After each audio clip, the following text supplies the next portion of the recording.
ह्रीं अर्हं श्री चंद्रप्रभा जिनेन्द्राय नमः।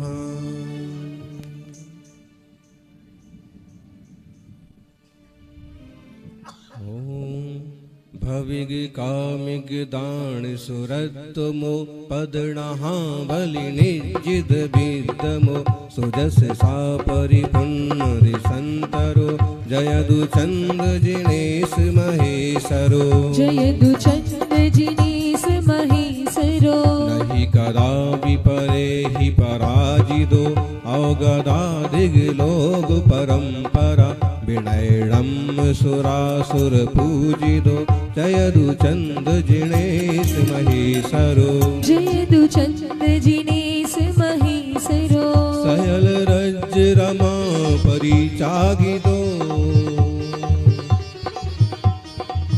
सयल रज रमा परिचागिदो बलरमा सिद्धवंत पहावयो सयल साधु जने हिय पूजिदो जयदु चंद जिनेश महेशरो जयदु चंद जिनेश महेशरो दुर्दिदाओ गणागण तुल्यं गरुड़ तुल्य महाविषहारयं धवल गत् सुधांशु औज्ज्वलं जयदु चंद जिनेश महेशरो जयदु चंद जिनेश महेशरो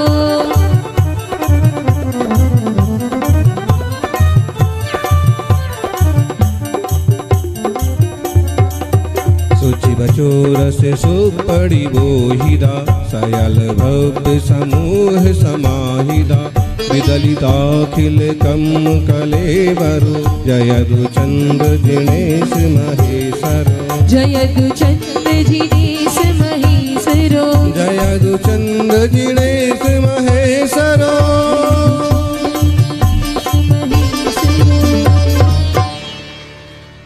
अष्टम तीर्थेश्वर चंद्र प्रभु भगवान की,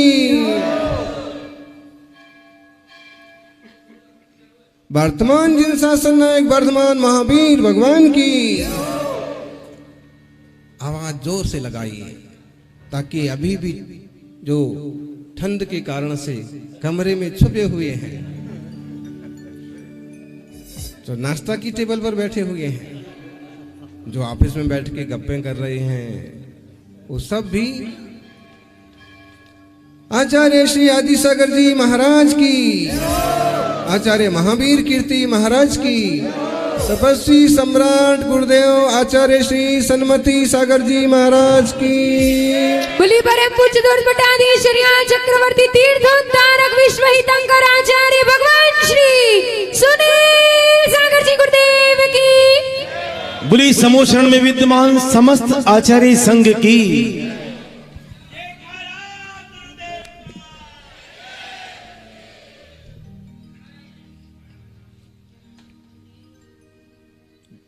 भ्रांति से बचना है तो भ्रम छोड़ दीजिए, भ्रांति से बचना है तो भ्रम छोड़ दीजिए, और शांति पाना है तो शांत हो लीजिए। शांति पाना है तो शांत हो लीजिए।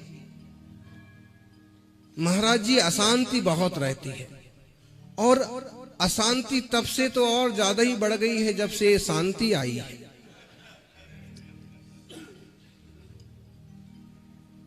हम सोच रहे थे कि शांति आएगी तो शांति और बढ़ जाएगी,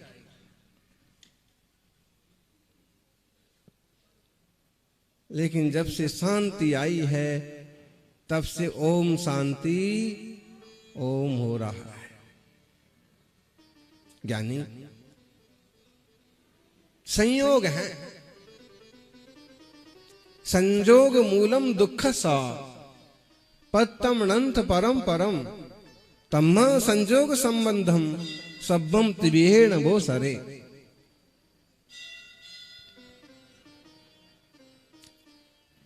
संजोग मूलम दुख से, दुख का मूल क्या है? संयोग।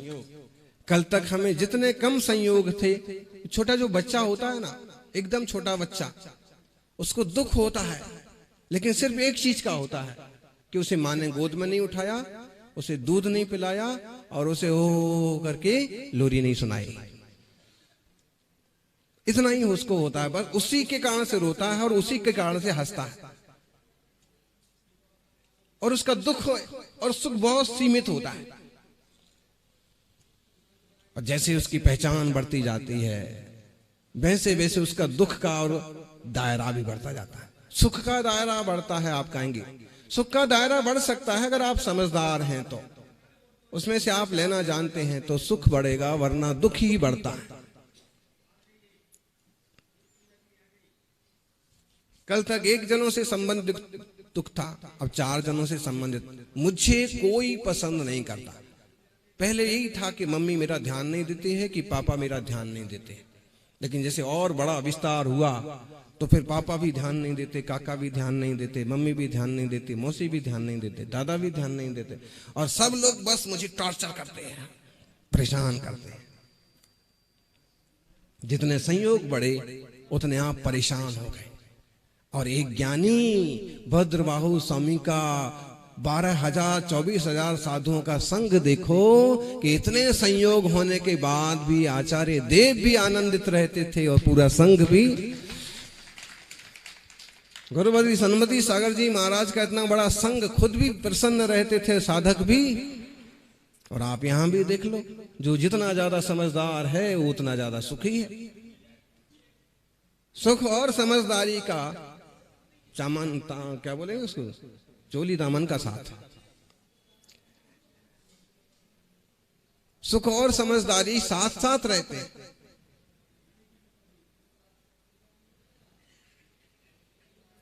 अगर आप समझदार हैं तो आप दुख में से भी सुख ढूंढ लेंगे। पतिदेव गुस्सा हो गए, साग में इतना नमक, एक गौर खाया और शाक में इतना नमक। थाली 1 मिनट में सुदर्शन चक्र बन गई। फिर क्या होता है? थाली किस किसने फेंकी आज तक? हाथ उठाओ, उसको गिफ्ट मिलेगी। ज्ञानी जो थाली फेंकता है, जो अन्न का अपमान करता है, वो अन्न के दाने को तरस जाता है। आज भले इतरा रहा हो, लेकिन कल का दिन ऐसा भी आ सकता है कि अन्न की बोरियां तो भरी रहेंगी, ऐसी बीमारी डॉक्टर बता देगा कि दाना आप, सब लोग जलेबियां खाएंगे और आप सिर्फ जीत चलाएंगे, खा नहीं सकते हैं।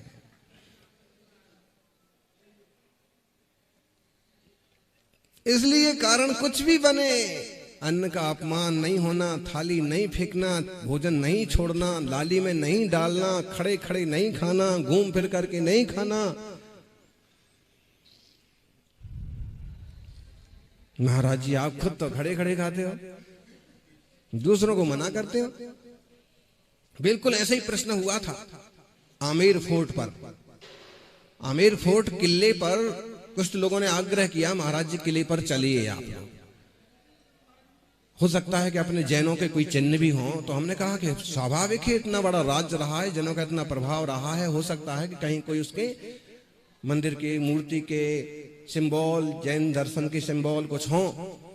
गए तो पूरा देखा, लोगों ने इधर उधर सब तरफ घुमाया, और भाई संघ की तो बहुत बड़ी पहुंच है, कहीं भी चले जाओ रास्ते खुलते चले जाते हैं। जहां से अमेरिका के राष्ट्रपति को घुमाने ले गए थे, वो वाली गैलरी बंद थी, माने उसको स्पेशल गेस्ट के लिए है वो। तो जब जो दूसरा वाला दरवाजा 11 बजे खुलने वाला था और हम लोग पहुंचे 9 बजे, तो फिर आनंद फानन में वो पुलिस प्रशासन वहां के लोगों ने फटाफट, महाराज जी हम वापस जाने लगे। तो फिर इशारा किया कि नहीं, यहां से एक रास्ता है जो मंत्री संतरी विदेशी स्पेशलिस्ट लोगों के लिए खुलता है, आप यहां से पधारिए। आराम से ऊपर और आगे तक चले गए तो जयगढ़ किला था। जयगढ़ किला मतलब जो है वो प्राइवेट प्रॉपर्टी हो गई राज। तो वहां पर तो और भी लोग खड़े थे, तो यहाँ के प्रशासन के लोगों को भी मना कर दिया कि भाई आगे नहीं जा सकते। तो उसमें ही से किसी ने कहा कि महाराज जी आए हैं और फिर वापस नहीं आ पाएंगे। तो उसमें एक समझदार आदमी था कि ठीक है मैं बात करता हूं। तो उसने बात की।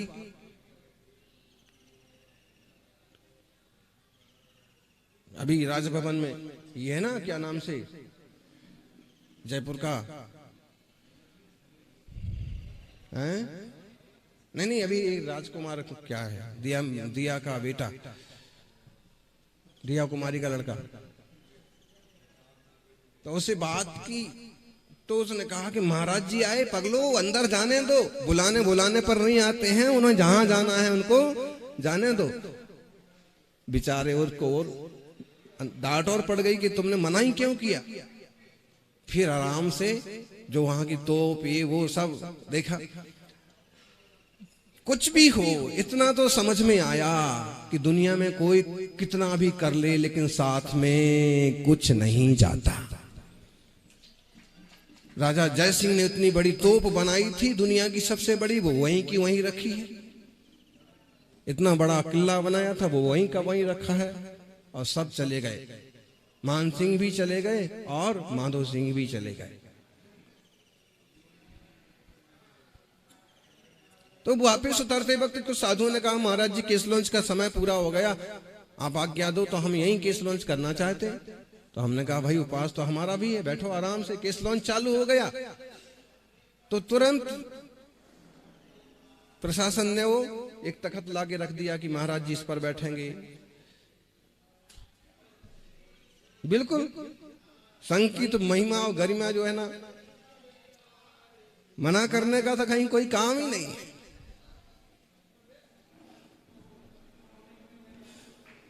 और फिर तो वहां तो ढेरों अंग्रेज आते हैं, विदेशी लोग आते हैं। तो यूं मजमा लग गया, मुनि महाराज का केस लॉन्च हो रहा है और देखने वालों की लाइन लगी हुई है। कुछ लोगों को इशारा किया कि आगे आके बैठो, देखो डर के भग गए, बोले कि हम नहीं कर सकते। भाई तुमको कौन कर रहा है, समझो तो, सुनो तो। No no no no. और उसकी पत्नी ना उसका वो झग्गा झोला खींच करके पीछे ले गई कि तुम तो यहां से चलो, अगर केस लॉन्च हो गया तो। तभी महाराज जी प्रवचन कर रहे थे और फिर एक वहां का अच्छा मूंछ वाला राजपूत होगा, उसने बड़ी श्रद्धा से वंदन भी किया और प्रश्न किया कि महाराज जी एक तरफ तो आप कहते हैं कि इतना ये तप और वो तप अच्छी बात है, लेकिन खड़े होकर आहार करने से अन्न का अपमान नहीं होगा क्या? अध्यक्ष जी, जैसे आज श्रावकों को कई चीजें मालूम नहीं है तो और लोगों को और ही मालूम नहीं है, तो इससे अन्न का अपमान नहीं होगा क्या? तो फिर उनको समझाया गया कि मुनिराज अन्न का अपमान नहीं करते। मुनि महाराज तो अन्न उतना ही हाथ में लेते हैं कि दाना नीचे ना गिर जाए। तो खड़े खड़े क्यों लेते हैं? बैठ के लेना चाहिए, आदर से लेना चाहिए। खड़े खड़े इसलिए लेते हैं कि बैठ के लेंगे तो मनमाना कितना भी खाएंगे, आराम से खाएंगे, कौन मना कर रहा है? खड़े खड़े लेंगे। मुनिराज बिजी है, वेरी बिजी। किस चीज में बिजी है? उनके अपने 60 आवश्यक कर्तव्य हैं, उनके 28 कृति कर्म हैं, और हैं इतना भी टाइम नहीं है कि बैठ करके आराम से खाएं। जैसे छोटे छोटे बच्चे जो होते हैं जिन्हें खेलने का शौक होता है, माँ जैसे जैसे तैसे हाथ पकड़ करके बिठा करके और जबरदस्ती कुछ खिलाती पिलाती है, और वो कभी तो बैठता ही नहीं है। खड़े खड़े उसके मुंह में कुछ भी ठूस देते हैं कि खाए तो कुछ तो जाए इसके पेट में, और वो जैसे खाता पीता है और हाथ मुंह से पहुंच करके वापस खेलने के लिए, जैसे छोटे बच्चे खेलने में मगन होते हैं, वैसे मुनिराज स्वरूप का ध्यान करने में मगन होते हैं। इसलिए इतना टाइम भी कहाँ है, खड़े खड़े खाते हैं और चले जाते हैं, और नीचे गिराते भी नहीं हैं। और अंतराय जो होते हैं कि अब कभी अंतराय भी हो जाए तो इतना सारा ना फेंकना पड़े, पूरी थाली नहीं फेंकना पड़े, उतना सा ही गिरेगा जितना अंजुली में है। बड़ा संतोष हुआ कि ओहो। तो लेकिन श्रावक क्यों नहीं खड़े खड़े खाए? क्योंकि श्रावक के लिए कोई महाव्रत नहीं है। श्रावक थाली लेने वाला है, श्रावक को बैठ के व्यवस्थित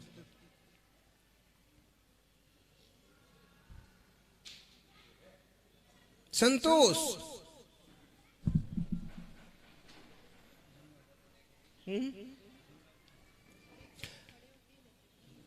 हाँ, और मुनिराज तो एक ही जगह खड़े होते हैं ना, श्रावकों की तरह ऐसा थोड़ी कि वो प्लेट ले ली और पूरा मोहल्ला भर घूम डालेंगे। पूरा गार्डन गार्डन गार्डन गार्डन हो जाएगा,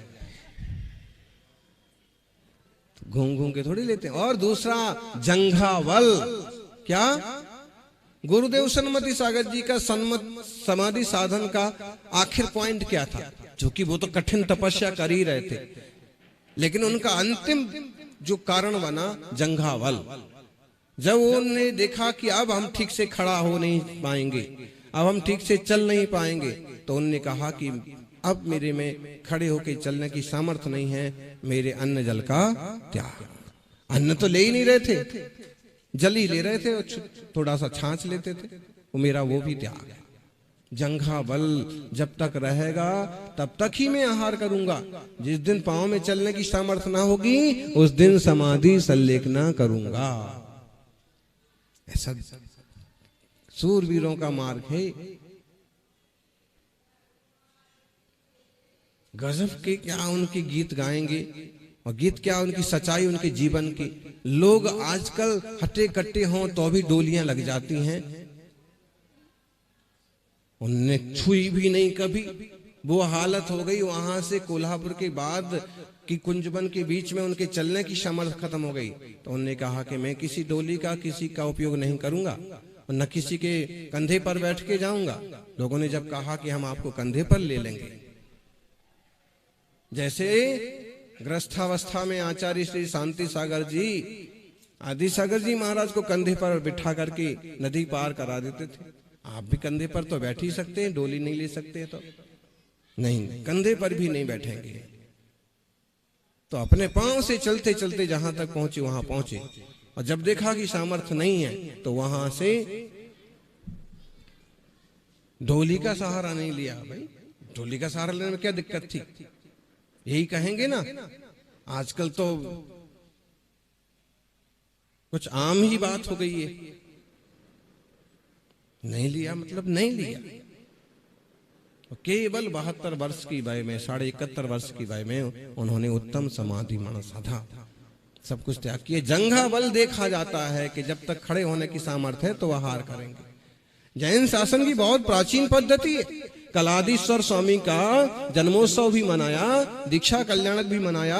दीक्षा कल्याणक के बाद जब वह 1 वर्ष 13 माह 9 दिन की तपस्या के बाद आहारचर्या को निकले तो कितने महीने तक खोज की। यहाँ के कोषाध्यक्ष कहाँ गए? वैसे अपने को कोष की जरूरत नहीं है, लेकिन ये बताना चाहते हैं कितने महीने तक घूमते रहे आदिश्वर स्वामी ये मुद्रा लेकर के आहार की ऐसा के लिए। आहार की खोज में कितने महीने घूमे हैं? 6 महीने तो लगातार ध्यान में रहे, फिर 7 महीने 9 दिन तक उनका, अरे अयोध्या से लेके हस्तिनापुर तक पहुंच गए। उस बीच में कितने गांव आ गए होंगे और कहां कहां गए होंगे। सिर्फ ऐसा शुद्धि के लिए लोग तरह तरह की चीजें तो देते हैं, दिखाते हैं, और वो स्वीकार नहीं करते हैं। और तब कहां जाके विधि मिलती है? पिछले भाव की पत्नी का जीव, श्रीमती का जीव, जो वज्र रंग की पर्याय में साथ में था, उसको यहाँ राजा श्रेयांश की पर्याय में वो जाति स्मरण होता है। और फिर सपने आते हैं कि कोई कल्प वृक्ष हमारे आंगन में आया है, कोई कल्प वृक्ष हमारे आंगन में चल करके आया है। और फिर ज्ञान लगाते हैं कि आज कोई ना कोई विशेष घटना घटना चाहिए। फिर याद आता है कि ऐसे पड़गाहन किया था, ऐसे मुनिराज आएंगे, और जाति स्मरण होने से विधि पूर्वक पड़गाहन होता है। 13 माह 9 दिन बाद चर्या होती है। इक्षु रस का पारणा होता है। इक्षु रस का किया पारणा, आखा तीज महान जय जय आदिनाथ भगवान। ये मुनिराजों की आहार चर्या की बात है ज्ञानी है। हम चौका लगाएंगे, आप छक्का लगा जाना। ऐसा थोड़ी होता है, चक्कर लगा जाना। चक्कर लग सकता है, पड़गहान हो जाए ना हो जाए, भाग्य पर, विधि पर और मूलाचार के कानून पर निर्भर करता है।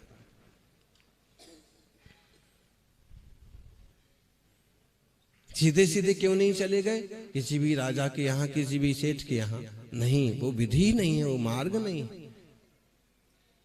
और चंद्रगुप्त मौर्य का जो कल नाम आया था ना, बड़े सम्राट हुए महावीर स्वामी के लगभग 150 साल बाद ही।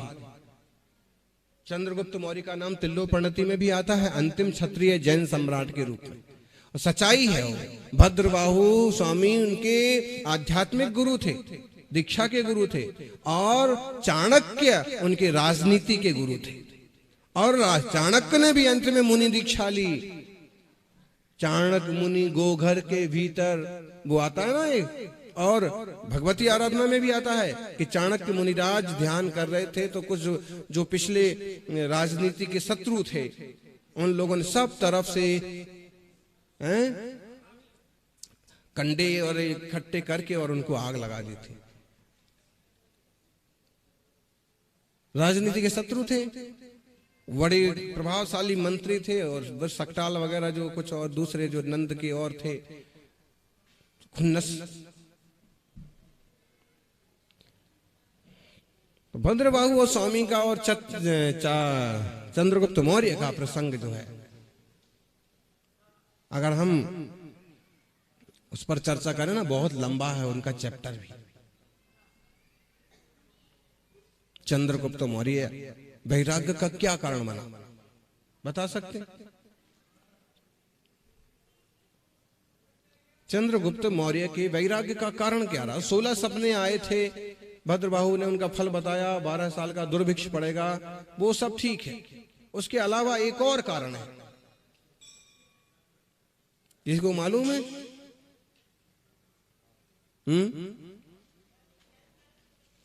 यहां सारे 16 सपने लिखे हैं ना, बहुत बढ़िया है, और म्यूजियम में भी बने हुए हैं। लेकिन एक कारण ही बना, जो है सम्राट चंद्रगुप्त मौर्य के बेटे का नाम क्या था? बिंदुसार। बिंदुसार नाम क्यों था? आपका नाम गोलू रख दिया क्योंकि आप गोल मटोल थे। आपका नाम लंबू रख दिया क्योंकि बचपन से ही लंबे थे। ऐसे रख देते नहीं? गोरे थे आप, आपका नाम गोरे लाल रख दिया।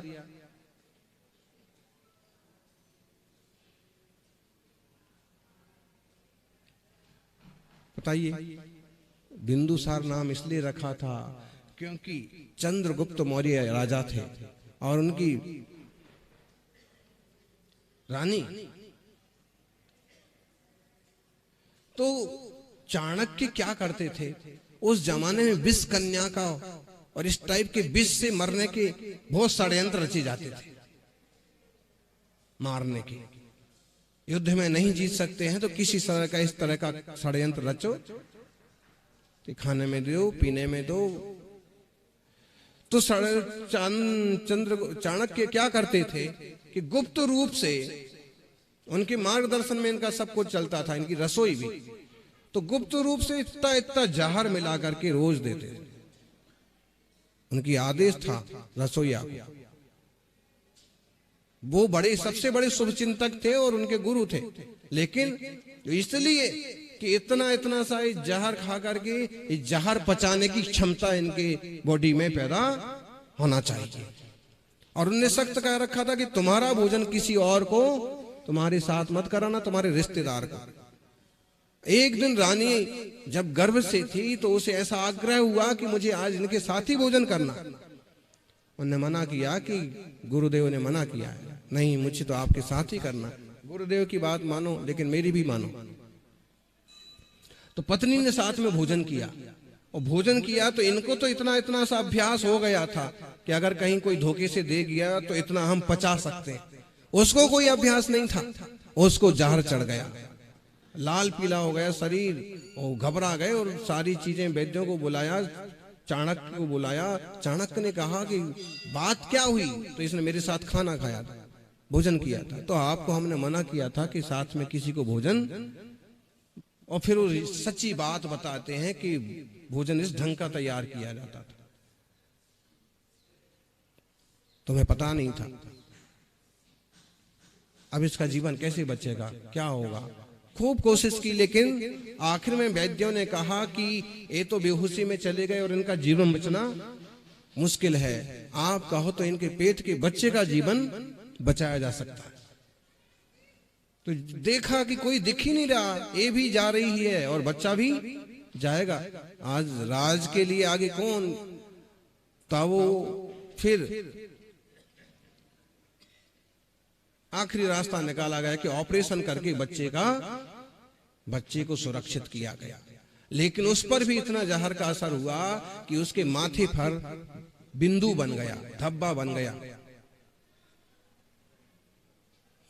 तो उसका नाम क्या रखा गया? बिंदुसार रखा गया। बिंदुसार के बेटे का नाम क्या था? अशोक। और अशोक के बेटे का नाम क्या था?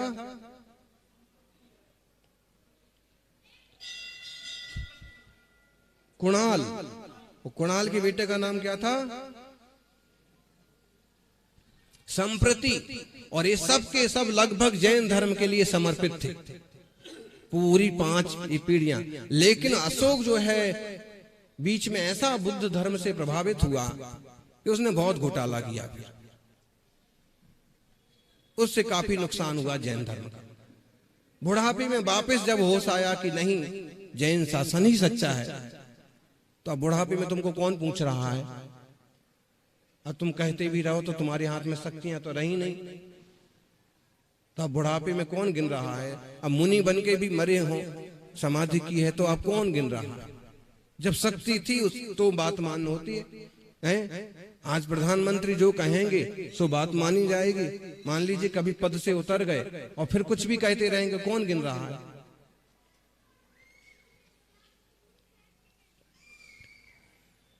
तो वो गलती की अशोक ने। फिर उनके बेटे कुणाल की भी एक अलग ही कहानी है, उसको छोड़िए, अपन मूल इस पर बात करते हैं कि वैराग्य का कारण ये बना। एक तो ओहो, राजपाट के लिए इस तरह के षड्यंत्र भी होते हैं। अपने लोग ही मतलब अपने शुभ चिंतक भी इस तरह से बनाए रखने के लिए, और पत्नी भी ऐसे अकस्मात में इस टाइप से जाएगी तो कभी ख्याल नहीं किया था। तो इस तरह का कारण भी बना कि गंदी राजनीति, गंदा राज, और ये मुझे नहीं चाहिए। तो और तभी भद्रबाहु स्वामी का एक बना, उनके प्रवचन सुनना, उनके पास जाना, तभी बेटे भी तैयार हो गए। बेटों को राज सौंप करके और उनने मुनि बनना ही सबसे अच्छा समझा। और इसलिए आज कोई भी इतिहासकार जो जरा सा भी ईमानदार है वो यही लिखता है कि अंतिम क्षत्रिय सम्राट चंद्रगुप्त मौर्य दिगंबर जैन मुनि बने थे और स्वर्णमेल में समाधि की, और इसलिए वो चंद्रगिरी पर्वत कहलाता।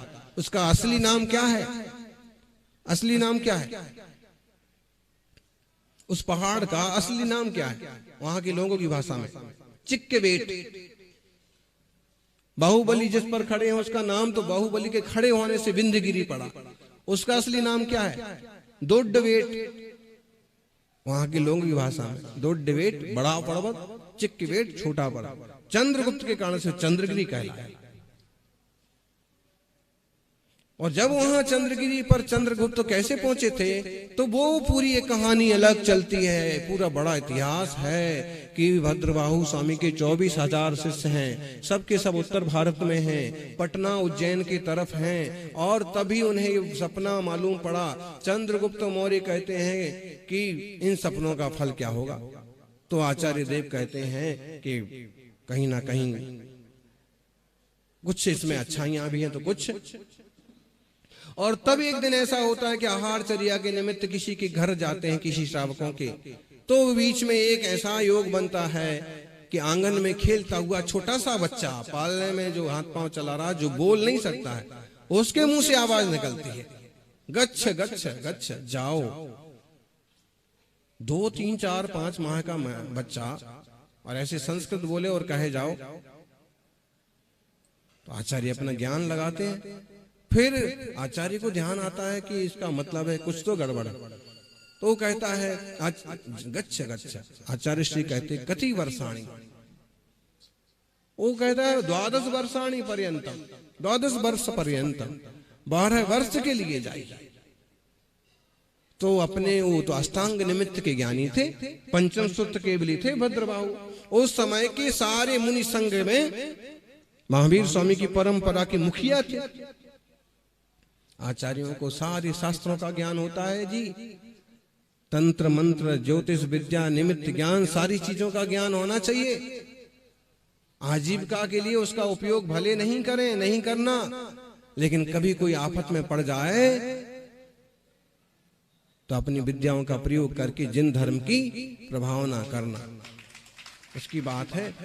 अभी तो लोगों ने ऐसा माहौल बना दिया, तो महावीर कीर्ति की परंपरा बोले तंत्र मंत्र की परंपरा।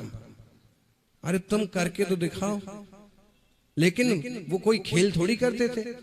अब किसी को सांप का जहर चढ़ गया है और जमाने में जब कोई इलाज नहीं है, उस समय दया करके उनने अगर उसका जहर उतार दिया तो क्या बुरा कर दिया?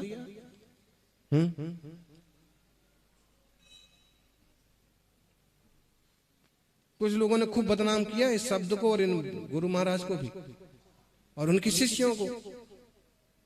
कारण भी हुआ, एक शिष्य निकल गए ऊंचे नीचे, तो उसमें फिर गुरु भी लपेटे में आ गए। तंत्र मंत्र बुरी चीज नहीं है, लेकिन विवेक हो, प्रज्ञा हो, समर्पण तो मोक्ष मार्ग के प्रति ही होना चाहिए। लेकिन ज्ञान जिनवाणी के सारे शास्त्रों का होना कोई दिक्कत की बात नहीं। तो उन्हें ज्ञान था, उनने लगाया अनुमान 12 साल तक दुर्भिक्ष पड़ेगा। संघ बुलाया, आज्ञा दी, सभी यहां से चलेंगे। तो जब मालूम पड़ा तो सारे सेठ जी इकट्ठे हो गए। महाराज जी आप और रुको, अभी चतुर्मास से आप यहीं करिए, हमारे पास क्या कमी है? बोलो जी सेठ जी।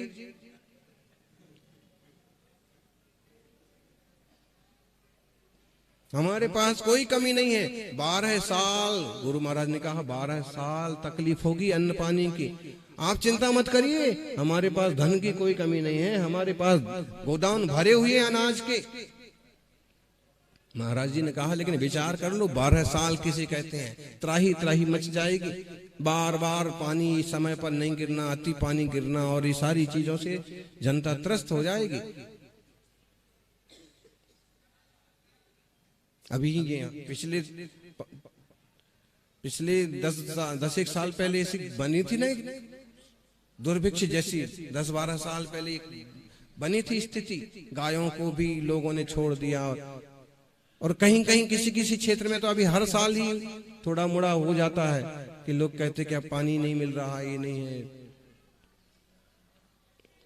तो ऐसा हाल बन गया। उन्होंने कहा कि नहीं, दक्षिण भारत तरफ जाएंगे। कुछ साधुओं को सेठ लोग मना लेते हैं, वो भी मान जाते हैं, रामल्या आदि आचार्य कि हाँ हाँ हम तो यहीं रह जाएंगे। और आधे साधु इधर चले जाते, आधे वहीं रह जाते हैं। उसमें जाते हैं चंद्रगुप्त मौर्य, गुरु के साथ ही जाएंगे हम। गुरु ने समझाया, सबने समझाया कि यहाँ सबका खेल खत्म हो जाएगा, धर्म वगैरह सब आपका डूब जाएगा। लेकिन सेठों ने आश्वासन दिया ना, कुछ नहीं होगा, हम लोग हैं ना। और उसके पीछे की जो दूसरी कहानी है वो बहुत खतरनाक है, उसे तो कभी और देखेंगे। लेकिन श्वेतांबर दिगंबर वहां से बने और यहां चले गए, बाद में देखेंगे। अभी तो यही देखना है कि चंद्रगुप्त चले गए भद्रबाहु के साथ 12,000 साधु। तो भद्रबाहु स्वामी ने वहां श्रवण बेलगोल तरफ जाकर के कटबप्र जो इतना फेमस था तब भी समाधि करने वालों के, वहां ढेरों लेख हैं। बड़े बड़े राजा लोग भी अपने बुढ़ापे में राजपाट सौंप करके जंजाल छोड़ के समाधि मरण करने कहां जाते थे? श्रवण बेलगोल। बाहुबली खड़े नहीं थे, उससे पहले भी फेमस था वो। क्यों? क्योंकि चंद्रगुप्त मौर्य ने वहां पर तपस्या की 2000 साल पहले भद्रबाहु ने, और उनके पहले भी फेमस था वो दक्षिण भारत में, तभी तो भद्रबाहु उधर गए। अगर श्रावक नहीं होते तो क्यों जाते? जो समस्या यहाँ खड़ी हो रही वो वहां होती तो क्यों जाते इतने साधु को लेके? अगर हम यहाँ रुके हैं इतना संघ लेके तो कुछ ना कुछ योग्य श्रावक तो होंगे ना, या योग्य माहौल होगा। और अगर नहीं हो तो फिर इसका मतलब है कि पहले भी वहां प्रभावना जिन शासन की थी उस क्षेत्र में, उस तरफ। तो आचार्य देव ने सब शिष्यों को कहा कि देखिए ये जंगल है, ये तीर्थ के रूप में है, मैं यहां समाधि करूंगा। आप लोग जहां श्रावकों की बस्तियां हैं आप इस तरफ जाकर के और दक्षिण में जाकर के तमिलनाडु तरफ जाकर के जिन धर्म की प्रभावना करें। तो प्रभाचंद्र आचार्य वगैरह उनको आज्ञा दे दी और वो वहां चले गए। लेकिन आचार्य श्री के चरणों में चंद्रगुप्त रह गए। सबने कहा कि चलो, गुरु ने कहा कि तुम क्यों नहीं जाते? तो उन्होंने कहा कि बस मैं तो आपके चरणों में रहूंगा, आपकी हर आज्ञा मान सकता हूं, लेकिन आपके चरणों को मैं छोड़ के कहीं नहीं जाऊंगा। उन्होंने समझाया कि देखिए क्षेत्र ऐसा है, तुम्हारा जीवन अभी है और मेरा जीवन पूरा हो रहा है। फिर भी उन्होंने कहा कि नहीं छोड़ेंगे आपको, और अधिक सभी साधु चले गए। एक सम्राट चंद्रगुप्त, मुनि चंद्रगुप्त उनकी सेवा में लगे रहे। अब उनकी जो आहारचर्या होती थी बात वो 2 दिन हो गए, 3 दिन हो गए, वहां ये फेमस था ही कि ये है तो तीर्थ, लेकिन आजू बाजू में जैन बस्ती नहीं है। तो भी आचार्य भद्रबाहु ने कहा कि वत्स अगर तुम ठहरे हो तो अब आहारचर्या को भी तुम्हें जाना चाहिए। मैं तो समाधि संलेखन के लिए जा रहा हूं, तो मुझे भोजन पानी का मेरा त्याग है, तुम्हें जाना चाहिए। और तुमसे मुझे विकल्प हो वो काम नहीं करना चाहिए। निर्विकल्प समाधि के लिए तो मैं ठहरा हूं। ठीक है गुरुदेव। और वो गए, पूरब दिशा में गए। पहले तो ये है कि कोई है ही नहीं, लेकिन पूरब दिशा में गए तो बोले वहां कोई बस्ती मिली। इतने दिन हो गए तो देवताओं ने भी, और वहां बस्ती तो थी लेकिन पड़गाहन करने को कोई नहीं था। दूसरे दिन गए, देखा कि सामग्री सारी रखी हुई है,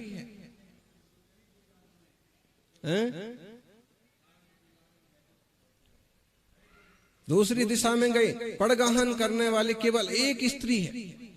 तो सिर्फ एक स्त्री हो और अंदर भी कोई ना हो, बाहर भी कोई ना हो, तो कैसे पड़क सकते हैं मुनि?